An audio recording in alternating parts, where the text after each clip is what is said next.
Good morning and welcome to day 4 of Journey to Bethlehem. There are about 60 prophecies recorded in the Old Testament about the birth of Jesus.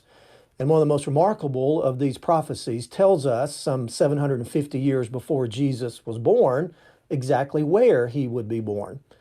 If this prophecy said that the coming King of the Jews and the Messiah would be born in Jerusalem, we wouldn't be too surprised by that.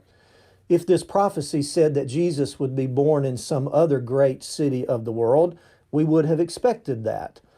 But that's not what this prophecy says. In Micah chapter 5, verse 2, we find something totally unexpected about the place that Jesus would be born. It says, "But you, Bethlehem, though you are small among the clans of Judah, out of you will come for me one who will rule over Israel, whose origins are from old, from ancient times." The most unlikely place for anyone of importance or significance to be born is Bethlehem of the ancient world. It was not only small, it was insignificant, it was unimportant, it was unheard of. To us, Bethlehem sounds quaint and it sounds picturesque, and we see a postcard scene in our mind when we hear and sing "O Little Town of Bethlehem." But in the ancient world, Bethlehem was nothing. It was nothing more than a wide place in the road, we might say.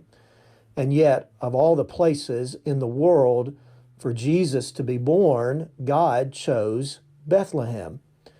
Now, was that coincidental or random, or is there a message there in the place that Jesus was born?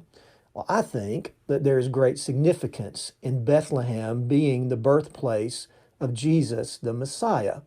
I think it speaks of his humility. Bethlehem is a humble town, the perfect place for the humble Savior to be born. The fact that God chose this nothing of a town for his son to be born in hints of what we can expect in Jesus. Jesus' entire life was a life of humility.